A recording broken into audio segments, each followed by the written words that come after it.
spring of 1918, the last year of the Great War, the British High Command were convinced that only a campaign based on total attrition could prevent a certain German victory.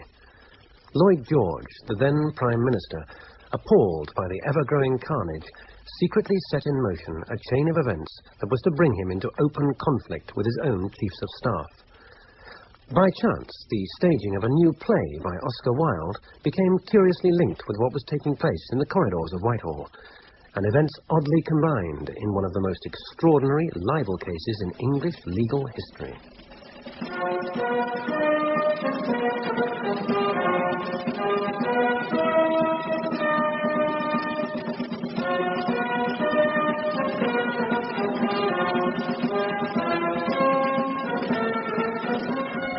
Falling Heads by Colin Hayden Evans, with Ronald Pickup as Noel Pemberton Billing, Leslie Phillips as Lord Justice Darling, and Celia Imrie as Maud Allan. Falling Heads.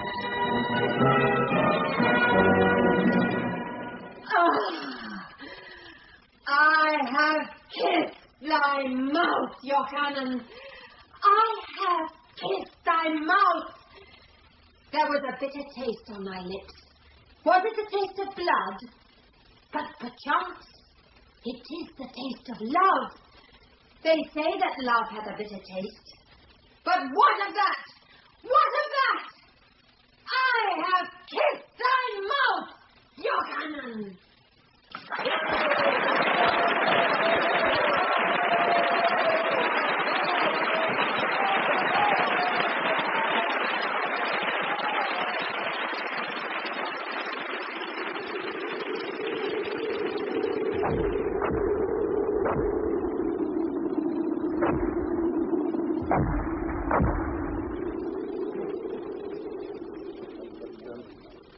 It does not go well, Repington. The war. I say that in strict confidence. At heart, I'm still an army man, General. I did not leave willingly, as you know. From choice, I would be at the front now. Major Standish's woman, wasn't it?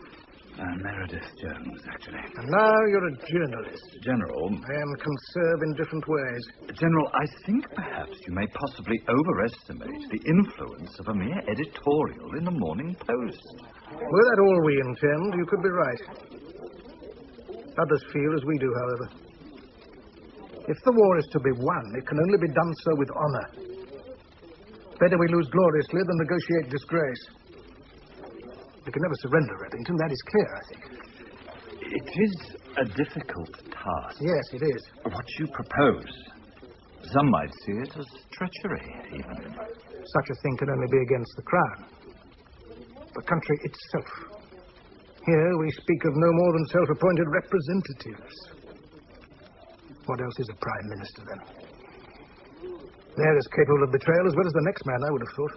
Lloyd George knows that. We must rid ourselves of this duplicity. Only that way will we gain more men in France, and so victory. Someone might go to prison for this. For winning a war. For doing what you plan. What we plan, Repington, surely. A conspiracy? By the generals? Prime Minister, they feel you are keen to, well, end hostilities, negotiate a peace. They do not want that. They will not countenance anything but unconditional victory.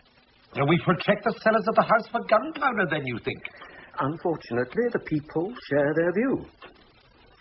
Anti-German feeling has reached almost epidemic proportions. Even the royal family have seen fit to change their name to escape the association with their ancestry. The reaction has become daily more extreme. The populace are no longer open to reason. I am not saying we have not benefited from such sentiment in the past, but times are now different. The war is at a critical stage. What you are doing, sir, is most dangerous. Where, then, is their alternative? Someone must firmly lead the country, or at least be seen to. There is only Asquith. Who would recall him? Not even the military could stand that bleating again. The people love me, Ransome. Prime Minister, you are doing something no other would even think about. You risk your very neck. The generals already intend using the Morning Post as an advertisement for their views. Did you not see their piece last week? As the Germans increase their men at the front, Lloyd George decreases ours. That runs directly counter to what you are telling Parliament. Sometimes at night I think about all those men. They crowd into the room everywhere. There is no place left. I cannot see them. Like corn before the scythe. To speak of mere casualties as we do is to misunderstand. I intend it shall stop, Ransome, and soon. Sir, Damn the Morning Post! I've yet to meet a man who got much beyond the crossword in that newspaper. What does it matter what they say? Who is in a position to contradict what I say is the point.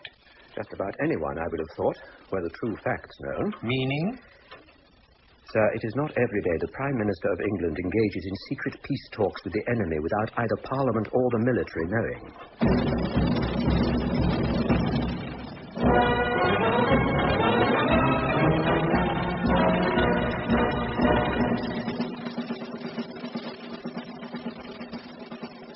In my capacity as a member of this House, I had occasion to hear from a constituent of mine only this week, justifiably indignant that we should suffer these theatrical charades at such a time in our history. I can do no better than read from his letter.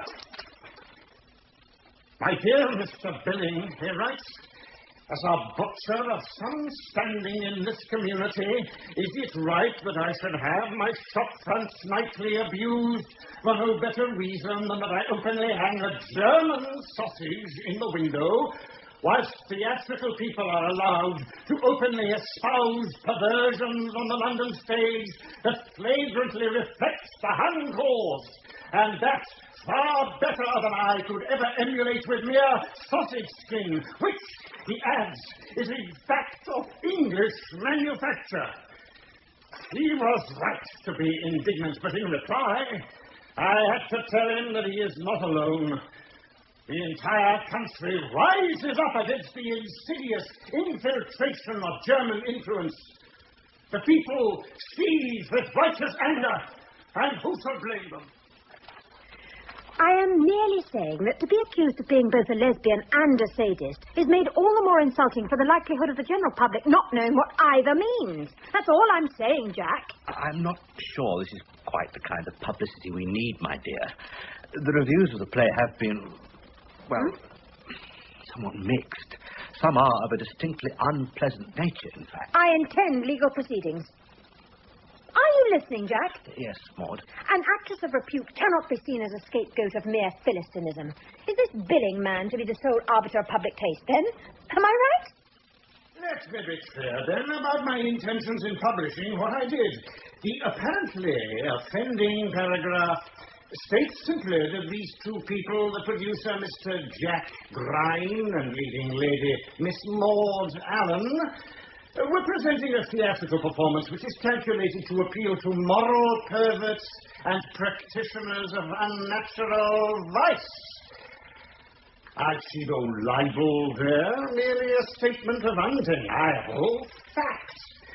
I do not stand before you as a member of Parliament, a representative of all this country holds good and dear. But as a man who is dedicated to fighting fervently for purity in public life, I ask you to consider the effects of vice established as a means of social control, the relentless weakening of civilized values that are universally acknowledged to be English in origin. Indeed, the practice of such vice has international significance, being at war, as we are. The devotees of such infamy are ripe for blackmail, and so perhaps treason. I do not say that Mr. Grine or Miss Allan are directly involved in such matters, but I do say that at a moment when our very national existence is at stake, They have chosen to select for public performance the most depraved of the many debased works of a man who suffered the extreme penalty at the hands of the law for the practice of such vice, that they chose this moment to present it to a nation in sorrow as a comfort for the tragedy of the Western Front. Beggars the imagination. Listening to me, Jack? I was just wondering what Mr. Oscar Wilde would have said about it all. The author has already had his say, and no doubt still is with his maker. It is now the turn of the leading lady. Our Mr. Noel Pemberton Billing shall regret the day he addressed Maud Allan as anything but the artiste she is fittingly acknowledged. Am I right, Jack? Yes, Maud. Then, thank God, I say, we are both of the same mind.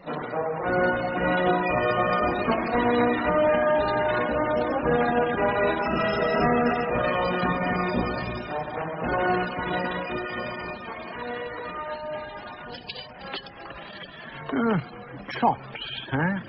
What? Oh, yes. Chops. I should have had them myself. Billing. Dry. Fish overdone. Shouldn't be surprised. This is a serious matter, sir. You're a journalist, Repington. What should I say to you? I am a highly respected writer on military matters, as well you know. That fact alone should lend a greater weight to this meeting than you seem prepared to grant. Well, the war is fast bringing the morale of this country to its knees. The High Command, the generals, consider the nation to be in a powerless state. As they wage war on behalf of each and every one of us, behind their backs, others take steps to betray those efforts. you have their ear, the generals? As they have my voice. Repington, what is it you want of me? I am here to tell you that the Germans are winning this war. And that's officially. I'm of the view that morally we've already lost. Half the country are unsympathizers. Even the German banks are allowed to stay open doing business. There's little doubt in my mind that entire board of directors are homosexual. What? There are no instinctive English homosexuals, Repington. It's a purely German phenomenon. We're faced with an organized contagion at very high levels. I think certainly that's the real cancer in our midst. You see, the corruption of the innocent for purposes of espionage. The fault lies not in France, but in the twisted passions of our own contaminated establishment. You're not one of them, are you? What? One of them. Sodomite. Good God, no.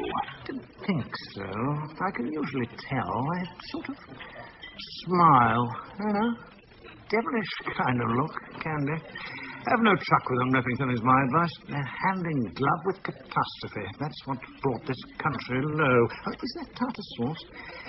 You see, all terms used to describe the more depraved aspects of human life can be shown to originate with the Hun.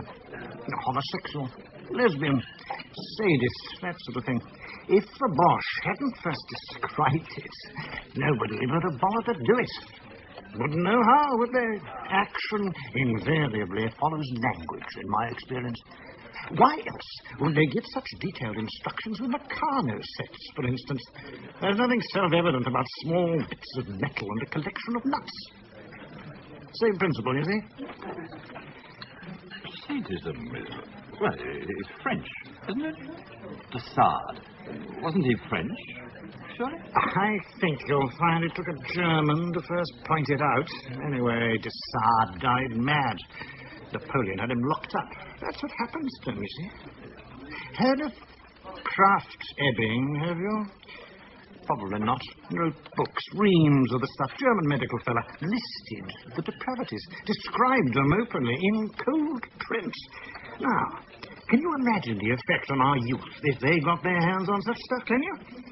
Thank God it's at least all in a foreign language and that we can still rely on the uncorrupted influence of the Boy Scouts Association. Experts in the field, sir. They will vouch for the fitness of our youth and continue to do so for the foreseeable future. I have little doubt. The English have never been unnecessarily sexual, you see, Repington. The whole business requires attention far less often than is generally supposed, if you want my view. Billing, our troops are on the edge of a full-scale retreat from France. I say this in the greatest confidence. With the Russians suing for peace with the Germans, it's only a matter of weeks before the Huns' eastern forces will be brought to the western front. And that will be our end, frankly. Why tell me all this? Because the Times has refused me the chance to tell the people. I speak to you as the new military correspondent of the Morning Post. What we are doing in France makes no military sense. It's as if we are conspiring in our own defeat.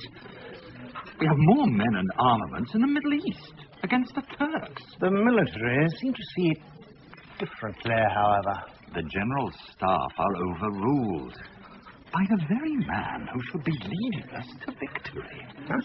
Our own Prime Minister, sir. Some say we are betrayed. Even the Morning Post would not print that. The Vigilante might. Repington, the contents of my journal are reserved for those who forsake our country from within, the fifth column. Precisely. You want me to openly slander the Prime Minister of England? He is to be brought to disgrace. One way or the other. That the war might prosper. That the war be won. Why should I do this? He betrays our country.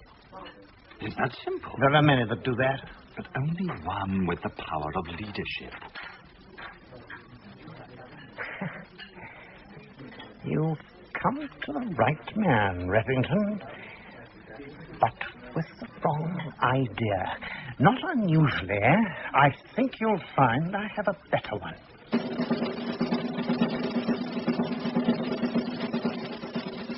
He once patented a flying helmet with adjustable ear flaps, apparently. Billing. Is that entirely germane, would you say, Mr. Casson?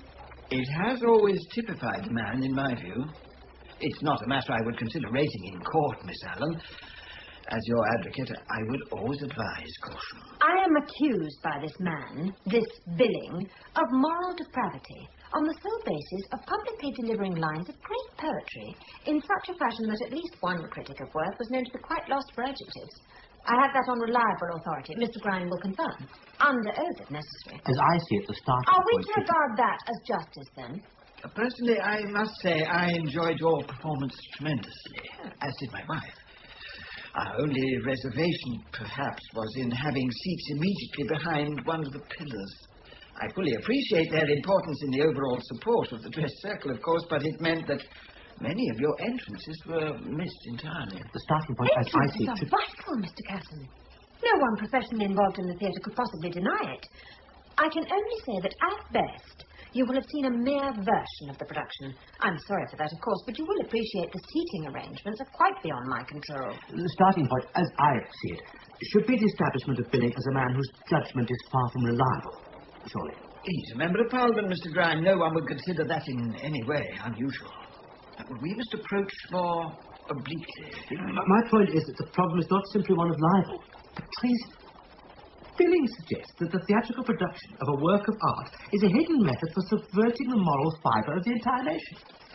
In the article, he speaks of the cult of the clitoris. I'm sorry, would you prefer to leave the room, Miss? I'm an actress, Mr. Casson.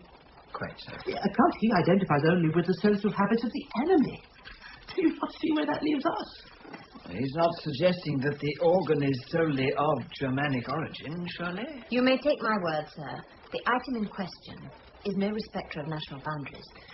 We are dealing with a man who believes half the country are sympathetic to our enemies. Mr. Casson, Salome is a work of great artistic distinction, written by Mr. Oscar Wilde. Rarely has extreme personal notoriety and genuine theatrical work come together so happily in my experience. That is the prime factor in the case, surely. Mr. Pemberton Billing is of the view, published in his own journal, The Vigilante, that the production of this play, in which Miss Allan appears and you, Mr. Grime, produce, can be directly equated with the moral subversion of an ever-growing number of the British population through covert German infiltration. And that such infiltration employs the medium of sexual deviance as its means of influence. Is that not a libel, then? Are you perhaps suggesting that we do not have a case? Oh, I would not go that far. I merely advise that the ice on which we propose to venture is not merely thin, but covers waters of unsuspected depths. I follow none of this. The whole country rises up against a common enemy, sir. German sympathizers are seen under every street lamp. We do not swim entirely with the tide, is what I say. But in law? Ah, in law, well, then, certainly, yes, we have a case in law, Mr. Grime. And I'm happy to proceed on your behalf, if that is what you wish. That is what we wish, Mr. Casson. I can imagine no other possible reason for cancelling an appointment with my dressmaker at such short notice.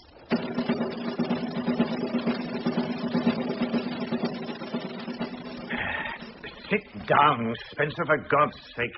Sorry. Never known anyone like you for walking about the place all the time. Parks, woodland, they're the sort of places for walking about. Outside, man. Sorry.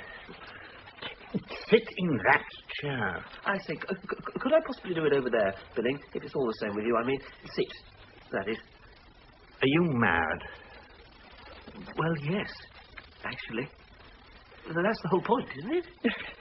That's the Secret Service version, man. No one believes them, least of all should you. It's just their way of getting rid of unwanted agents. I've explained all that. I think they do it to avoid having to pay you a pension, actually. You're not homosexual, are you, Spencer? Well, you've asked me that before. I'm Presbyterian. You know that. There has to be a reason for it. My people were. A lot of them. I keep feeling the need to ask. Oh, sit where you like. It was a damn good secret agent. For a while. The Admiralty thought highly of me. Which is why I employed you in the first place, of course. It was very decent of you, Billy. It's not easy getting a position when you're generally considered... What I need to... insane. What I need to tell you is that matters have moved on. The Salome business, the libel. Fate may well have granted us a most extraordinary opportunity, in fact. A perfectly ordinary one would do me, actually. I've not had the most fortunate of lives, as you know. Parents, that sort of thing. Do be quiet, man. Right, Billy. As you like. What opportunity? To win the war in France. My insane little secret agent.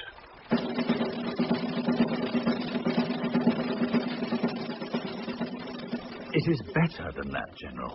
So much better. The man refuses to publish the facts concerning the way our own Prime Minister is betraying this country, and you feel it better? Sir, Billing has other ideas. You realize the man's as mad as a hatter? He loathes Lloyd George. Pretty much everyone else in government, too. Repington, it is important you realize this matter is not personal. The Chiefs of Staff and the Prime Minister, there is no vendetta. We do not claim to be always right, simply in the best position to judge. We have put to the Premier sound and solid reasons for the prolongation of this war. He chooses to see it differently. He feels it must end soon, the sooner the better, in fact. How does he reach these conclusions? Upon whose advice does he act? If he ignores the military, where else can he turn? We've little choice but to stop him. At whatever cost. To that end, I fear a man like Billing would be a liability. He is being sued for libel, sir. Some actress, apparently. He intends to use the trial as a public platform to brand the government as pro-German, and so treacherous. And how does he propose to do that? Or he'll slander as many as the proceedings allow. Billing's in his element when there's any slandering to do. And every word reported. And Lloyd George? It is the Prime Minister that must be brought down, remember? That, too.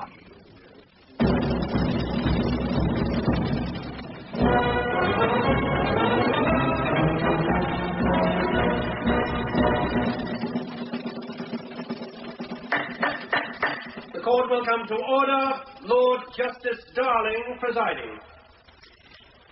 I understand, Mr. Billing, that you are acting in your own defence in this case. That is so, my lord.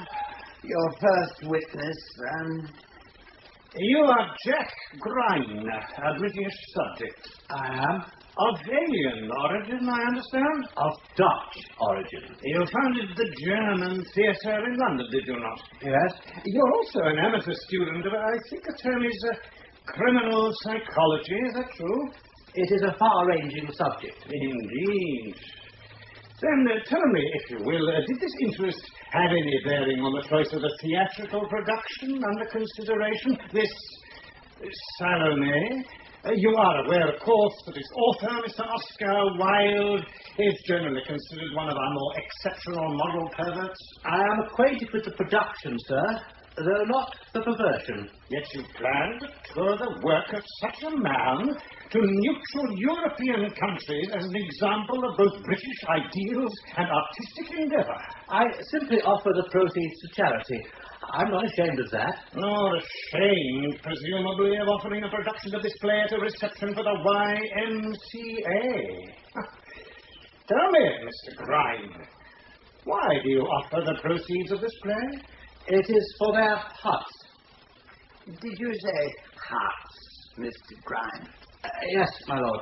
As in small wooden buildings? As far as I am aware. Thank you.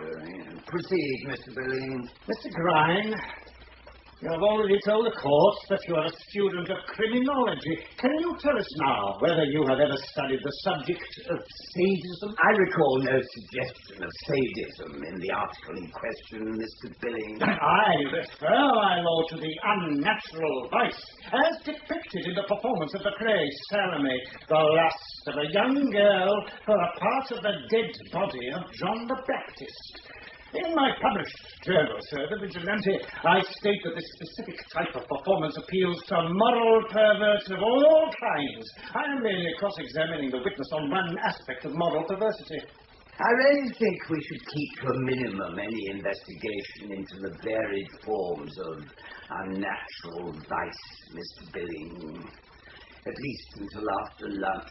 Let me ask you then, Mr. Grine, whether you consider it in the interest of our nation to produce such a play when we are in the middle of a great war. The question did not arise.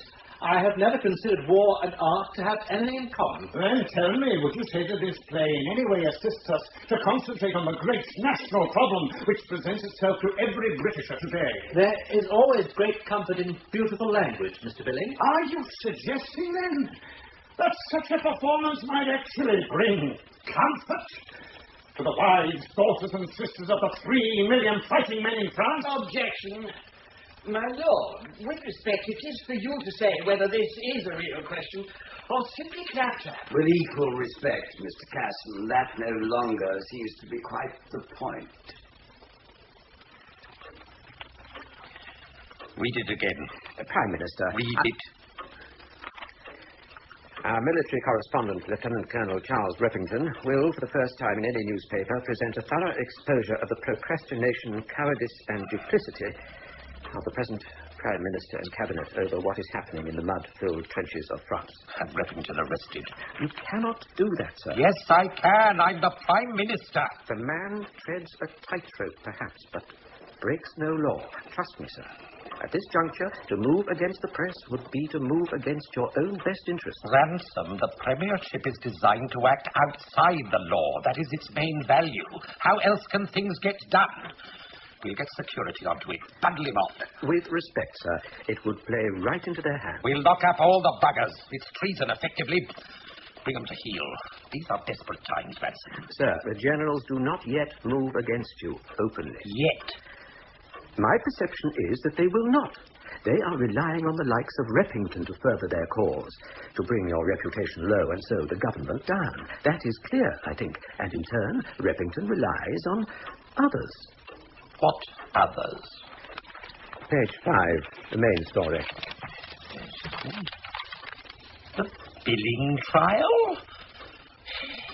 Ransome, what on earth have theatricals to do with affairs of state? Ordinarily, I would have to admit very little, at least not often. But Billing has been approached by Repington. They have met on several occasions. There are sound reasons to suspect they conspire. It is not impossible he will be persuaded to act as a military mouthpiece in court with all the publicity that will engender. The generals will be behind it, sir, of little doubt. One can only speculate at this stage, of course. It is possible Billing intends to use the trial as a cover to introduce evidence that large numbers of the British population are directly under German influence, mainly through the covert introduction of, certain practices, shall we say. What sort of nonsense is that? He claims he has proof. But it's plainly untrue. It is a court of law, sir. Evidence customarily supplants truth. We'll put the censor to it. That may have worked with the Times. I fear the Morning Post would probably take us on. They want confrontation, are daring us to move against them, in fact. That is why I caution you to think differently about this, sir. A great deal is at stake. You think I do not know that? This Billing business, it's simply a libel trial. Where, then, is their opportunity? It began as such, certainly. I imagine the lady that brought the action will even continue to believe so. Yet, with proper handling, it might well progress differently. Against us, you mean? I'm not yet sure, as I say. Ransome, you are never unsure. Then, yes, against us. Against you. Would anybody believe all that stuff? It's pretty balmy. In my experience, sir, the most effective propaganda is best realized at the precise moment the people are desperate to believe something. The actual stuff you give them becomes irrelevant, the effect being all. Matters often become true for no better reason than that the people need to believe. It is distressing for them to be entirely without for too long. The war has stripped them of certainty, leaving nothing in its place. Yes, I regret to say, I think they will believe it. Has everyone gone mad, Ransome? For all practical purposes, Prime Minister.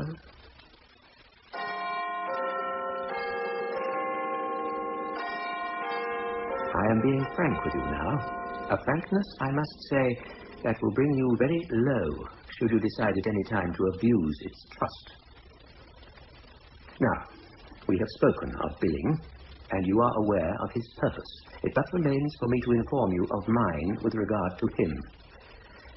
Using the cover of the current law, he will attempt to discredit the Prime Minister on behalf of those who would see the war continue at whatever cost.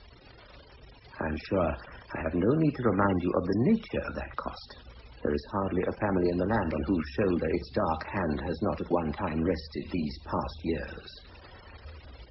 The task, then, is straightforward, if not entirely plain. Put simply, we intend to get them before they get us. The aberration that is Billing will be used to good effect against the very people who challenge the authority of the government to conduct this war as they see fit. Never before has this country stood in greater need of firm leadership and stability. There is little need, therefore, I am sure, to impress upon you the urgency of the task. Naturally, this matter will remain between us solely. Are you Captain Harold Sherwood Spencer, late of the British Secret Service? I would have to deny that.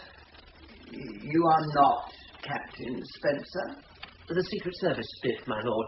I'd have to deny that, even if it were true. I took an oath, you see. Took an oath not to tell anyone you were in the Secret Service? Yes. Thus, by implication, now admitting you were Captain Spencer. Sorry? Captain Spencer, does this mean that all subsequent evidence you are prepared to give might well prove equally relative? It would be helpful to know at an early stage, you see. I'm perfectly willing to give an accurate account about the rest of it. Certainly. I'm obliged. Proceed, Mr. Billing, if you will. Captain Spencer, did you approach me in the summer of 1917 in my capacity as editor and publisher of the journal The Vigilante? I did. For what purpose, may I ask? I wish to hand over to you certain information of a highly sensitive nature. You were employed by the Admiralty at that time. Yes. How did you come by this information? I saw it in a book. And what was your first reaction upon reading this information? I reported it immediately to Admiralty Intelligence. It seemed jolly important to me. My lord, before proceeding any further, might it not be profitable to establish the precise nature of this information? I am happy to be more precise, my lord. Captain Spencer reported having found a book that contained a list of some 47,000 names, all of them British subjects and recognized by the German authorities as sympathetic to their cause. He has said no such thing. Mr. Billing, however quaint you obviously find the custom, I think it preferable witnesses be allowed to give their own evidence. We already know what you think, after all, and that endlessly. We've been regaled with little else for the past week. Now, Captain Spencer, precisely where did you receive this book? And possibly even why? Among other books belonging to German intelligence, my lord. It was shown to me by a member of the German nobility. It was a coordinated report of German agents listing names of British people who may be approached for the purpose of obtaining information. And it was this book that served as the basis for the article that first appeared in the Vigilante. That is correct. Why were you shown this book, would you say? Oh, well, out of, courtesy, I believe. I found some Germans pretty civil, actually. Especially after dinner. What I am suggesting, Mr. Casson, is little more than that the man be cross-examined on the basis of his own sanity. I see no likely grounds for defence in that quarter, frankly. Unfortunately, law does not quite function in that manner, Miss Allan. Reasonable though the suggestion may sound, everyone is necessarily considered sane unless evidence is produced to the contrary. It can be confusing, I grant. The proceedings seem to grow further from the real matter in hand, is what we are saying. We are already in the second week with precious little to show for it. Precisely. Well, let me explain, Mr. Grime. It is important for them first to establish that the nation is under internal threat, ostensibly through foreign subversion. This is what they now attempt, not altogether successfully, in my view. Without establishing that premise, they have no valid defence. Yes, but what has all that to do with our play, do you see? Bear with me, sir. Having established such subversion, they will then no doubt endeavour to justify the libel on the grounds that the performance of the play indirectly promotes such sedition. Miss Allan's performance being portrayed as acting against the national interest. Against the national interest? I only suggest I do not understand, Jack. Tell me what this means. I'm sure Mr. Casson... My Juliet, Jack, my Celia of the Haymarket, were they against the national interest, perhaps? Maud, As my friend, do please tell me. It is obviously something I should know, have conceivably overlooked even. We'll not, of course, accept Mr. Casson, I ask you, could you not, even from behind that unfortunate pillar, could you not sense something issuing from my performance that was not solely from myself? Well, Be frank, sir. I have an eye for insincerity. Well, Art, sir. That is what you felt. Your wife, too, I have little doubt. Even pillars will not obscure that. Certainly. Certainly. I'm not averse to personal criticism, Mr. Casson. Believe that. Indeed, I am recognised for my sufferance of opinions originating outside the profession. But my art I will never compromise. Never, sir. Maud, I think... Not for anything. Let them drag me through their courts of unreason, reach my very bones with their barbs. Art will not succumb, Mr. Casson. You will see. There lies my true strength. Am I right, Jack? Yes, Maud.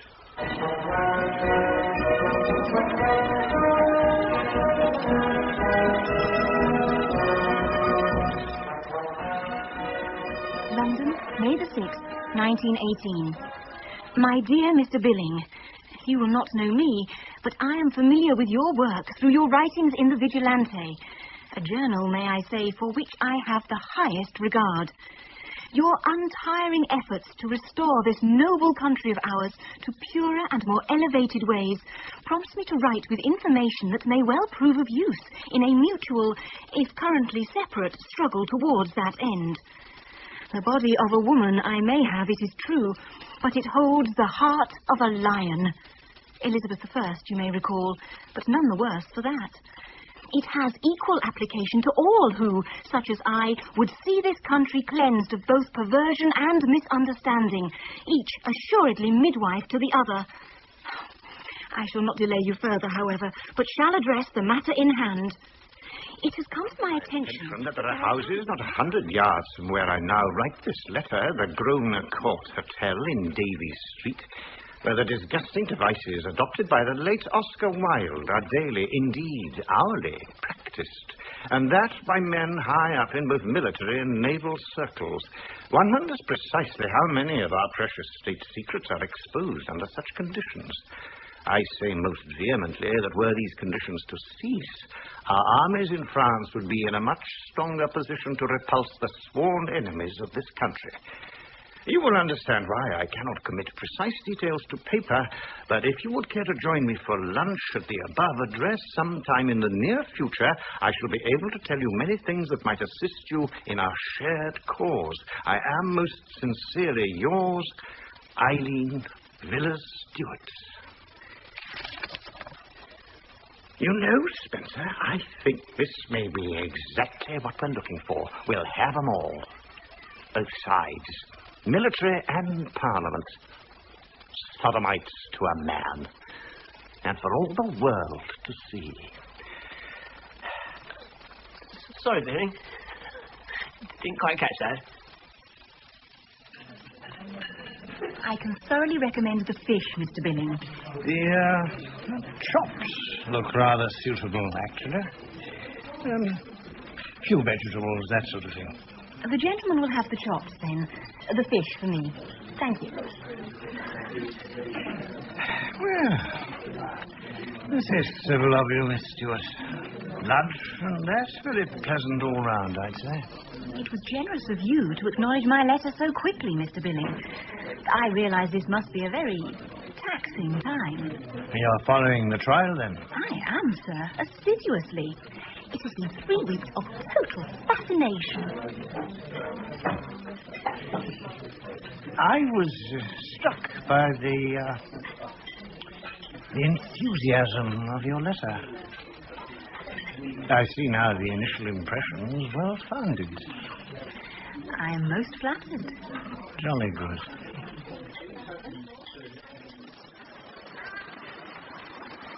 My father was a salesman. Was he? Toothpaste. Ah. I like to get it out into the open early on in an acquaintanceship. I hate it cropping up later. Information volunteered is far less demeaning than facts inadvertently discovered, I always think.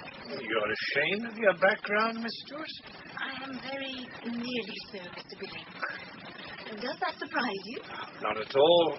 I understand perfectly. Yes, I believe you do. Shall we sit and watch the ducks?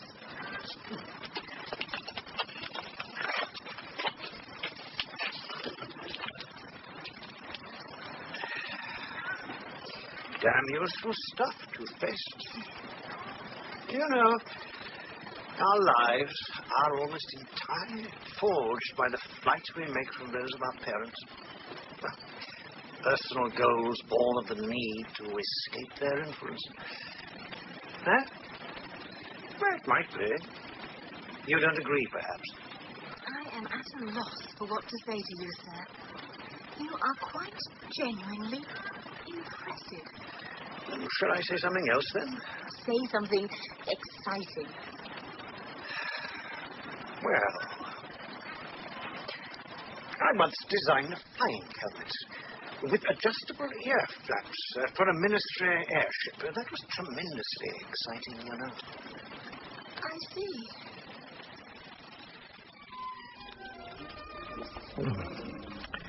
I always have tea at the Savoy on Wednesdays. Are you a man of strict routine, Mr. Billing? Merely on Wednesdays. I have enjoyed today enormously. Yes, have I, Miss Stewart. Thanks to your company.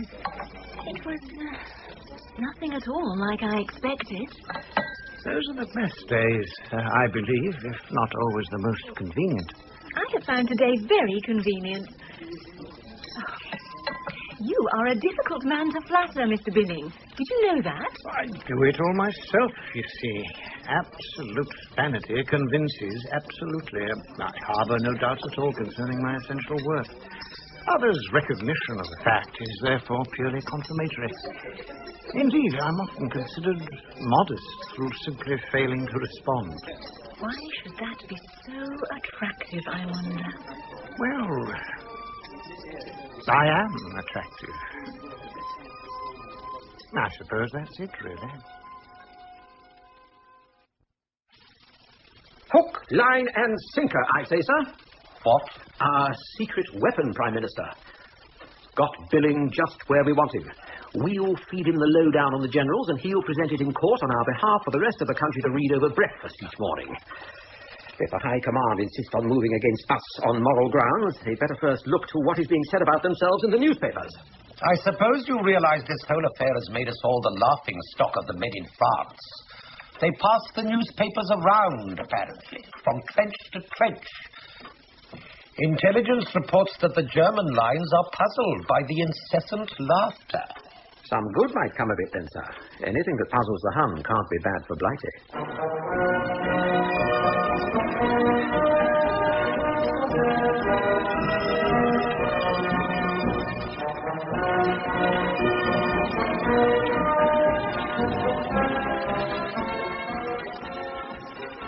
You have given evidence in this court that there exists, or rather you claim to have seen, a little black book that contains the names of some 47,000 members of the British establishment that are currently in league with our enemies. Is that correct?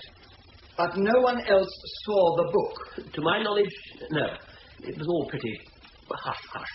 Did anyone see the notes? The Admiralty.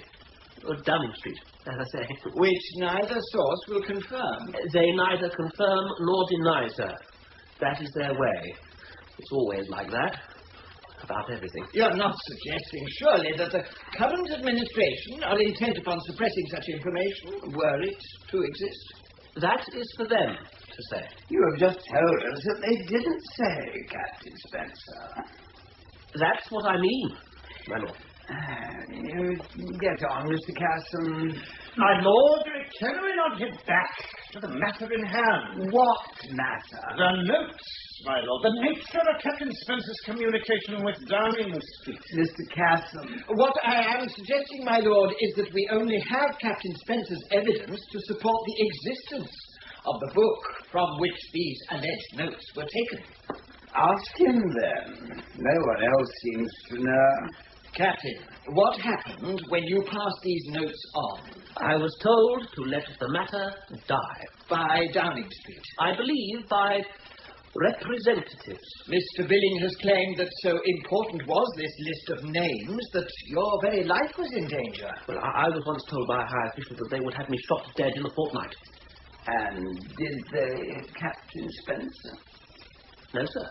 In the article that appeared in the Vigilante, which was based, as you say, upon the contents of this black book, you talk of the means of national subversion as derived from a cult of the clitoris. Can you explain the precise meaning of the term, Captain, for the benefit of the court? I consulted a medical practitioner before I came. He had to look it up himself. It's an anatomical term. Clitoris. Wasn't that a Greek god or something? Apparently not, my lord. I had him spell it out over the telephone. Yes, but what did it mean? I was informed it was a superficial organ that, when unduly excited, had the most awful influence over a woman. And Salome had one of them. Did she? I believe that is the contention, my lord. But not Oscar Wilde. Are we any further on, then, Mr. Casson? Where is all this leading? My lord, may I put a question to the witness? Not your turn, Mr. Billing. I merely wish to ask whether Captain Spencer considered any of his actions were in direct conflict with the interests of his country. Mr. Billing. And whether he would please confirm that the term clitoris is solely a German invention. Mr. Billing, you ought to know by now these are far from being proper questions. And further, why he feels the Prime Minister saw fit not to investigate documented charges of German infiltration at the highest levels of the English establishment. Sit down, sir. You're in danger of contempt. It is certainly contempt, I think. I shall stand close to that man. Any further aberrations of this kind, Mr. Billing, and you will be removed from this court. Do I make myself clear? This is no way to arrive at the facts, however odd they may be. Now sit down. Mr. Casson, it is still your witness. Captain Spencer, when were you certified insane? Objection! Be seated, Mr. Billing. I am seated, my lord, I am seated. Captain Spencer? I am not insane. Did not the doctors that examined you on your return to England claim you were suffering from hallucinations? They told me that if I kept quiet about it all, they would get me out of it. My lord, with great respect, there is no evidence that Captain Spencer is insane. I've just written it down. Let us put it another way then, Captain Spencer. Who first suggested that you might be suffering from hallucinations? It was a Mr. Gabriel in Rome during May of 1917. This Mr. Gabriel suggested that you were suffering from hallucinations and that your mind was not quite right? He implied that it would be the easiest way of shutting me up. It is often done that way in the Secret Service. You get shut up and then marooned on islands. And is that an English system, would you say? It is a German system adapted for use in England. It is Germany working in England. Are you suggesting, then, that at the present time there are Germans in England holding such important positions that they are able to get Secret Service agents marooned on islands? Perhaps we should know the names of these islands, Mr. Casson, so we can get them all. Oh, there are small islands all over the place, my lord. We keep our submarines there. When they want to maroon you, they just transfer you to submarine duty. And do they go down in the submarine? No, they simply stay there on rations. No further questions at this stage, my lord. Mr. Billing, you wanted to come back. Thank you, my lord. Captain Spencer, I would like to return to the real heart of the matter. The 47,000 people... Just asking questions, will you? In your experience, Captain Spencer, your military experience, did you receive information as to the kind of vices catered for by German agents? Yes. Was sodomy one of them? It was. Lesbianism? Only between women agents. And have you read the play Salome? I have. Objection, my lord. Why, Mr. Casson? This is mere word association. Where is the evidence? I don't know. We really do need some evidence, Mr. Billing. I'm supplying little else, my lord. I score you about 1 week out of the past 4. Try to catch up is what I am suggesting. Captain Spencer, are you aware that it is only perverts that practice these vices? Well, I do not know if all German agents are similarly perverted. Do you mean that they might practice them even against their own will, simply in the interests of their country? Well, against their own instincts, I should think. What do you mean? That German agents might practice these sort of things as part of their training? If a German agent is instructed to do so by his superior, he probably does. And they practice these vices as a direct device for bringing English people into bondage. Is that not so? That is the object, apparently. The military, in particular. We have already established that, Mr. Billing. There is a natural limit to repetition in a court of law. I think I may have mentioned that before. I am no longer referring to the German military, my lord. They're all at it, you know. That is not an answer to a question, Captain Spencer. Uniforms and depravity generally go together, in my experience. That's all I wanted to say. Captain Spencer, are you of the opinion... No opinions, Mr. Billing, not his opinion. We need no one's opinions about anything. Just the facts, if you please. In your experience, Captain Spencer, are the British military establishment equally guilty of the vices you ascribe to the German army? Well, the military are all at it, my lord. To a man. Invariably with a man, in fact. One last question, my lord. Tell me, Captain Spencer, do you know of your own knowledge that only theatrical performances of unnatural passion have any appeal to the military mentality? I should say so. They wouldn't have it any other way. Objection! Effectively, then, we are now solely reliant on Billing doing our work for us. If Lloyd George is to fall, it will be at the hands of that creature alone. General. No, Repington. I really do not want to hear any further elaborations. It was perhaps foolish of me to rely upon you in the first place. I can accept, perhaps, that we have failed to malign the Prime Minister as we intended. The opportunity is lost, and so perhaps the war itself.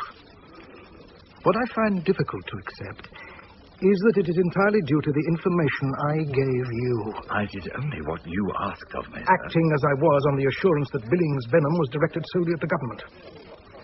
Did you not even suspect that he intended bringing down all civilized society? Commencing with the military? We're laughing stock, sir. Which makes the Prime Minister safe. Do you not see? No jester ever toppled a king. I can't say. In all honesty, I know where all of it is leading, my dear. What I do not understand, Jack, is why this Billing is so intent on dragging the military into everything. Anyone in uniform, in fact. It has so little to do with anything.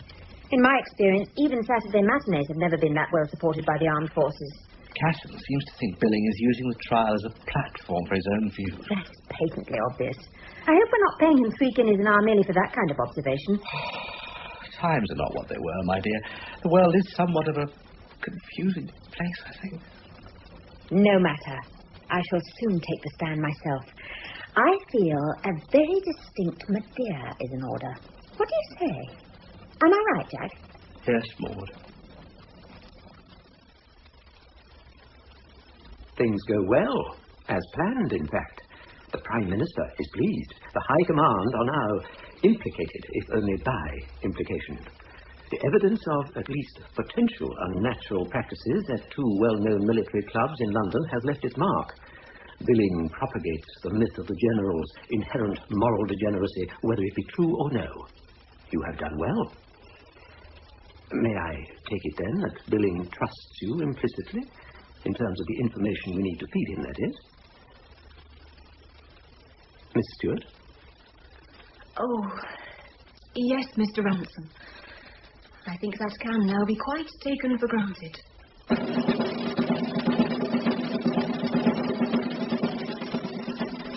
You are Maud Allan, a professional actress. Is that correct? Yes.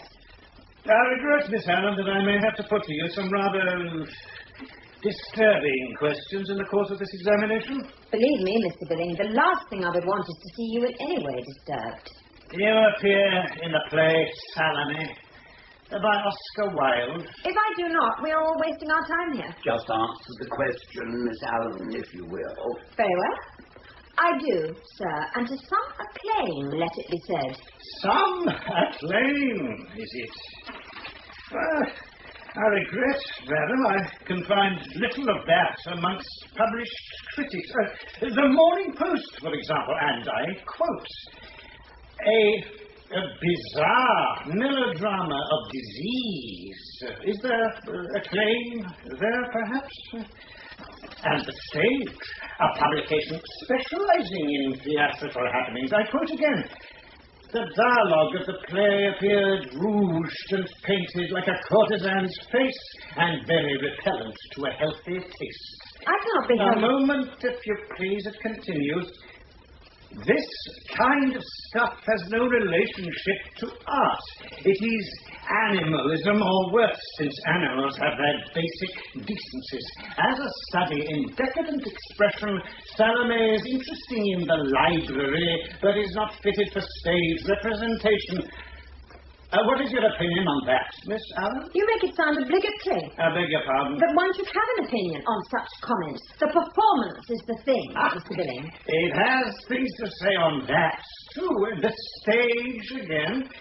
Miss Allan seemed to feel far more than she could actually express.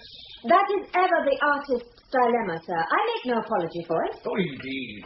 And tell me, in the course of this performance, do you artistically appear in various stages of undress? There is nothing various about any of my performances. They are all most specific.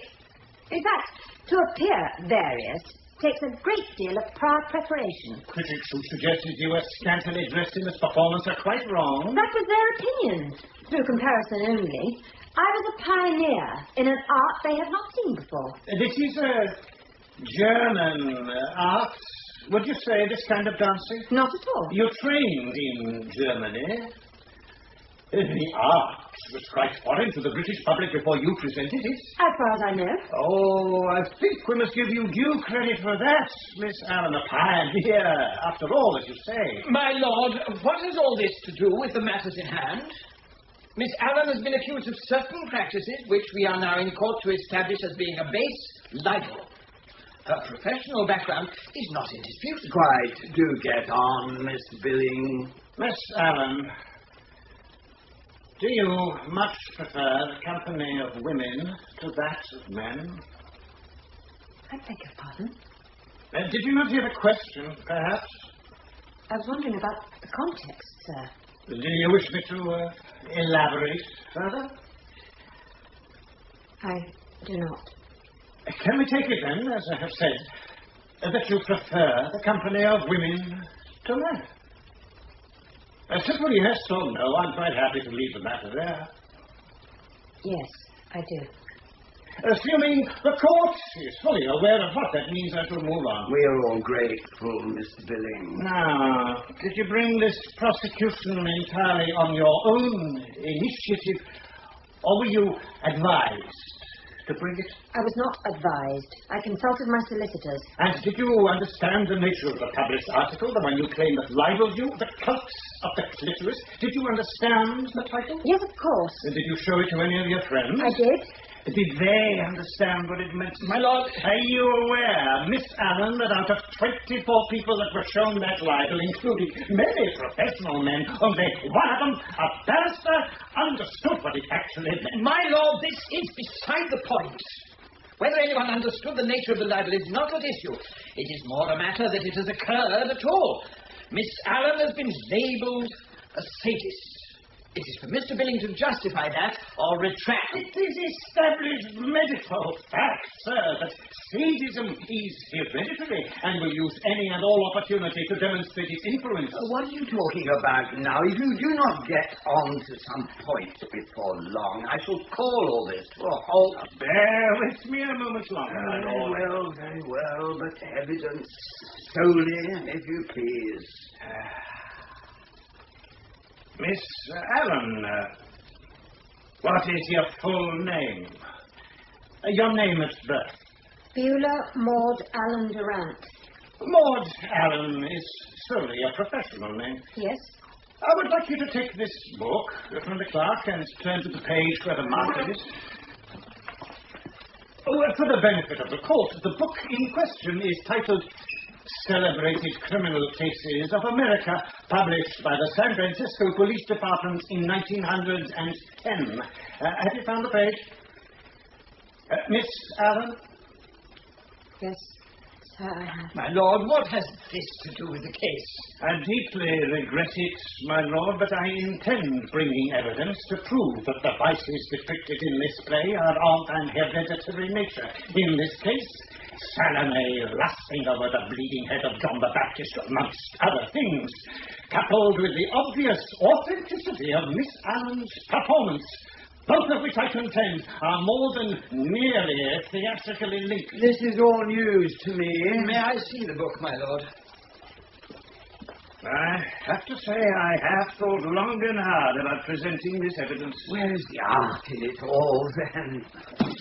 This is a most cruel proceeding, my lord. That is not the point. Do you have a legal objection to lay before me, Mr. Casson? Anything that happened to the brother can have no bearing on this case, surely. Mr. Billing, are you prepared to call a medical expert as witness to substantiate your claim of this hereditary sadism? It's necessary, sir. Oh, I think it very necessary. I'm letting it proceed a little longer, Mr. Casson. My lord, I cannot believe this is what you wish. Questions of this nature. It is not what I wish, Mr. Casson, merely what I cannot legally prevent. Continue, Mr. Billing. I will approach the next matter very carefully. Miss Allan, I would be most grateful if you would reply in the same manner.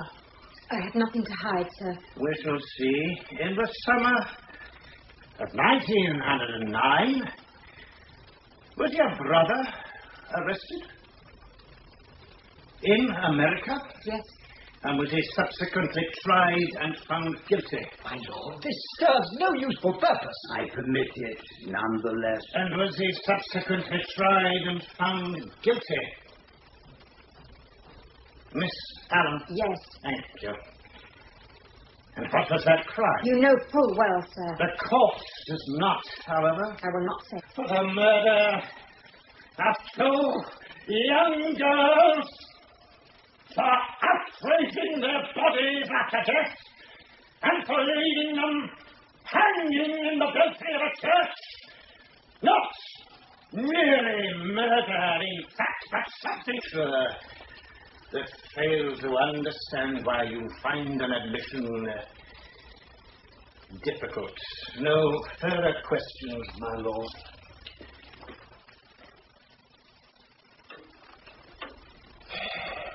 They knew that I lied to them today in the House. I could see it in their faces. It was a rousing speech, Prime Minister. What of the billing business? That all seems a little unnecessary now. It goes as planned. Billing has unwittingly served us well. The generals have been suitably maligned, and so cannot move against us with any You worked at Paddington Hospital until quite recently, I understand. I was employed in that post for some 7 years. Tell me, Doctor, did you see many lunatics in that time? More than I would willingly choose under better circumstances. They are not an agreeable type of person. And have you any experience of treating what one might call borderline cases? Those not quite insane but showing signs of rapidly becoming so? Frequently. They are quite common, in fact. Dr. Savage, have you seen the play Salome by Oscar Wilde? I have. And what impression did you gain, may I ask? That it was a deliberate representation of a sexual perversion known as sadism. Can I now ask you whether you have heard the term the cult of the clitoris? That is merely another name for the same thing. For sadism? Yes. And what do you understand by that term? Sadism is the most monstrous form of perversion. Extreme sexual excitement being produced by the performance of cruel and violent acts. In women, where it is most prevalent, it can take the form of extreme biting, the object being to impulse. Could literature have such an effect, Doctor? Perverted literature in particular? It is an established fact. And do you feel that this play, this Salome, falls into such a category? Well, I would say that it is an almost perfect... You see, couldn't understand a word.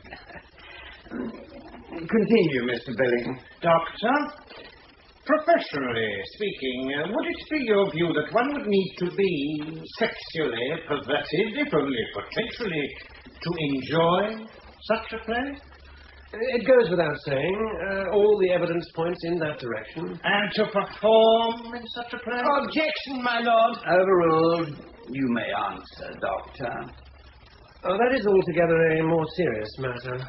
In terms of direct participation in such a performance, If someone were not inclined towards the perversion at the beginning, they would almost certainly succumb by its conclusion. Are you suggesting, Doctor, that Miss Allan, by virtue of appearing in a perverted piece of theatre, is by definition perverted herself?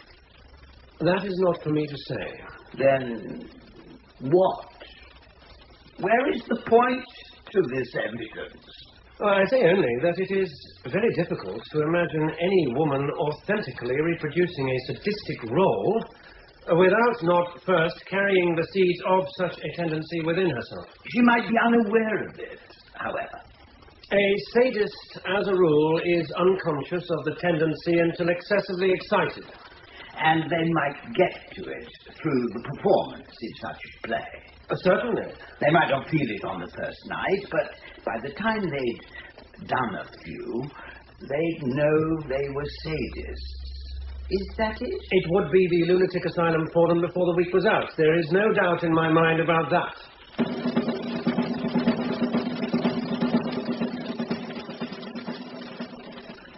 Why do you bring me here? I merely invited you. You brought yourself. An hotel, sir. I do not think I should be feeling the way I am, Mr. Billing. Few people do, Miss Stewart, about anything. It is the cause of endless unease. About you. I should not be feeling the way I do about you. I think you should, you know. I really do. It wasn't something that I immediately had in mind, you see.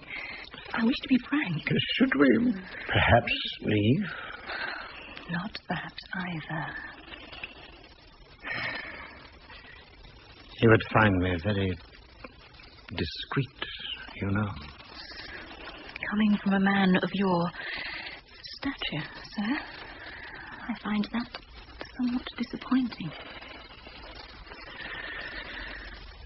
Oh. Your very first letter to me, you recall? The body of a woman I may have, it is true, but it holds the heart of a lion. If you would permit me, sweet lady, I would now do that body the same honor I previously reserved solely for its heart. Billing? In love with Billing? But that's barely possible, surely. Not even a woman could fall in love with Billing. I would quite happily die for the man. Good God, do you realize how genuinely awful that sounds? Miss Stewart, Billing is a reptile. I think I had better leave. It is unlikely we will meet again, Mr. Ransome. That is for me to decide, madam. I suppose you realize that what you've been doing at the Strand Hotel might well have led to a general election. I cannot. It is not true. It is true. It merely remains unverified. But how does this affect the libel? I do not understand why you want me to do this. I care not a fig for the libel. It is the cause, Eileen, what we have often spoken about, to expose the establishment for what they are, inverts and corrupt, politicians and military alike. But all depends on the veracity of Spencer's evidence, the contents of that little black book. No one will believe it otherwise. As far as the court is concerned, only he has seen it. That is not enough. It needs confirmation. Someone other. But I have not seen it. What of that? Neither has Spencer. It is a purely technical matter. Evidence is like that. Noel, I will lead you in court. You need merely answer. You do not understand. My dear, I understand completely. They have threatened my life. What? If I remain with you, give evidence on your behalf, they have threatened my life. What will you do? You are my life. Noel, do not make me do this. I ask only that.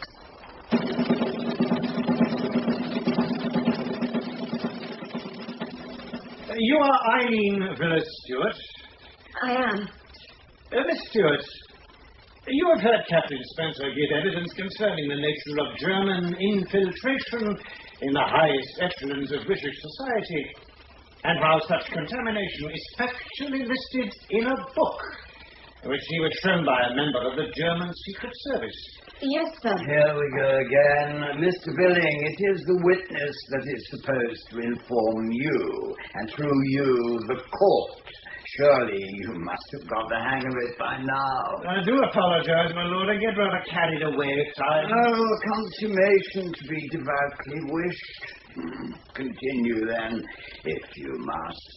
Did you meet with Captain Spencer on his return to this country, Miss Stewart? Yes. And did he show you the notes he had made from the book in question? Miss Stewart?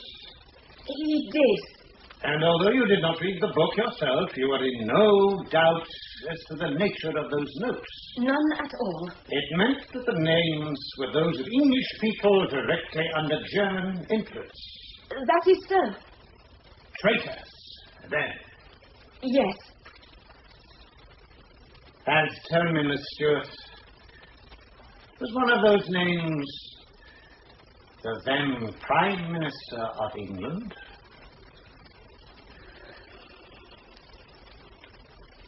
You may answer the question, Miss Stewart. Yes. It was.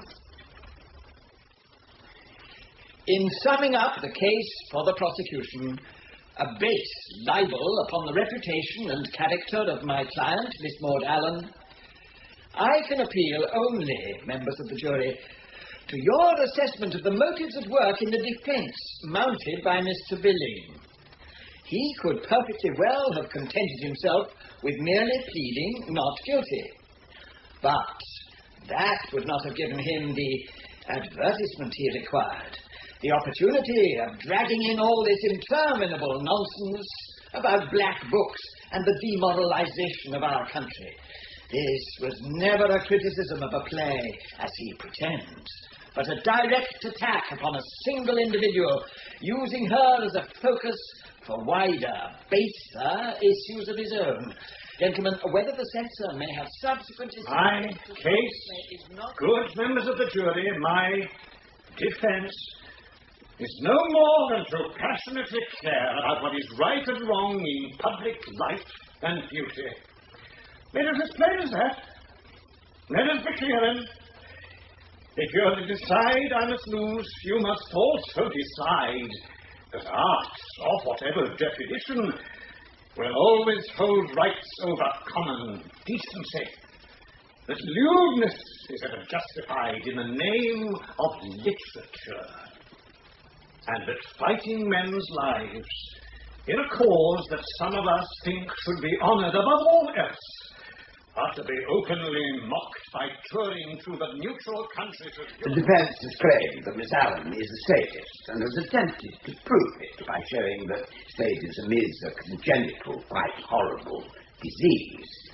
You may also consider that to be sufficient cause to accurately determine the true nature of the performance in question. Not having seen the play, nor being able to understand the text, I do not feel competent to advise. Oscar Wilde wrote filthy plays, as you know, and was guilty of filthy practices. In fact, he was convicted in this very court, suffered imprisonment, social extinction, and ultimately death. There may be a lesson there. I don't know.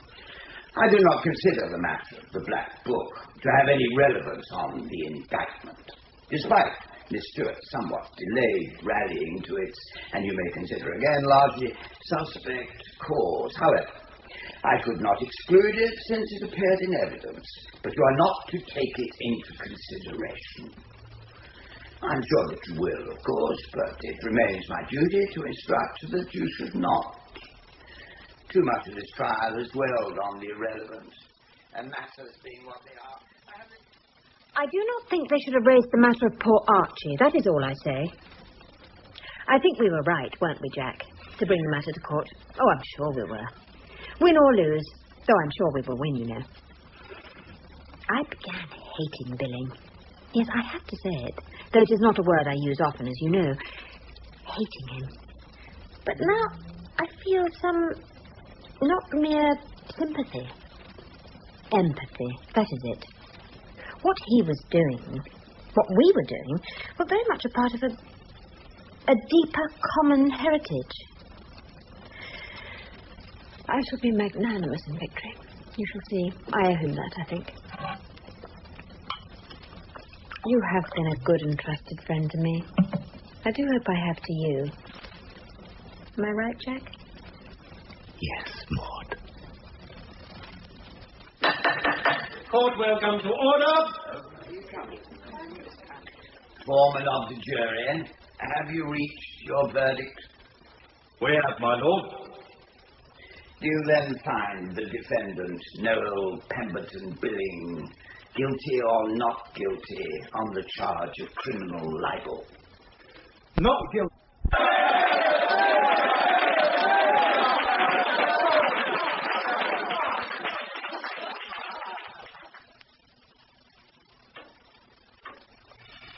You promised me, Ransome. I understood Billing's guilt to be a foregone conclusion.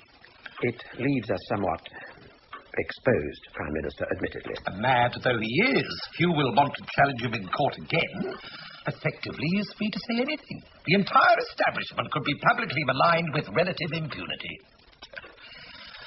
Frankly, if the law will not meet the requirements of the government of the day, I see little point in it protecting the rights of the individual. A loose cannon, certainly. With us at the wrong end of the barrel. What, then, will he now choose to do? I think that's rather difficult to ascertain, sir. Just for once in your life, you really don't know, do you, Ransome?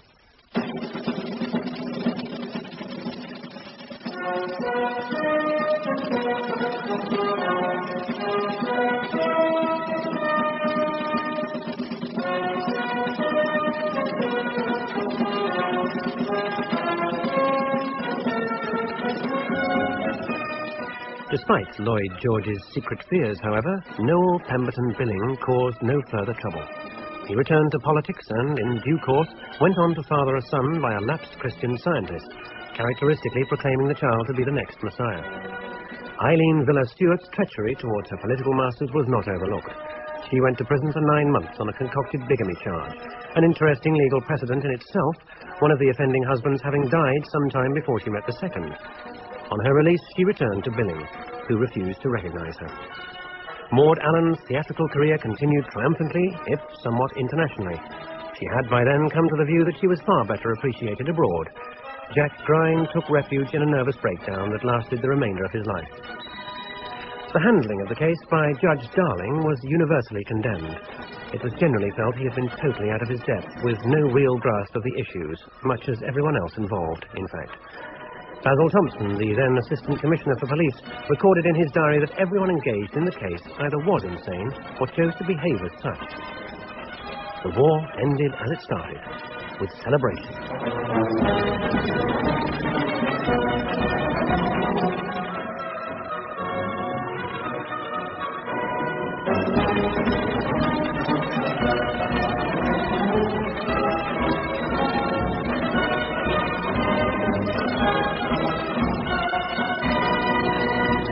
In Falling Heads by Colin, Hayden, Evans, Noel Pemberton Billing was played by Ronald Pickup, Lord Justice Darling, Leslie Phillips, Maud Allan, Celia Imrie, Jack Grind, Robert Whelan, Casson, Simon Carter, Spencer, Robert Daws, Repington, Graham Padden, the General, Geoffrey Whitehead, Lloyd George, Norman Rodway, Ransome, John Rowe, Eileen Villa-Stewart, Susan Geoffrey, Dr. Savage, Andrew Redman.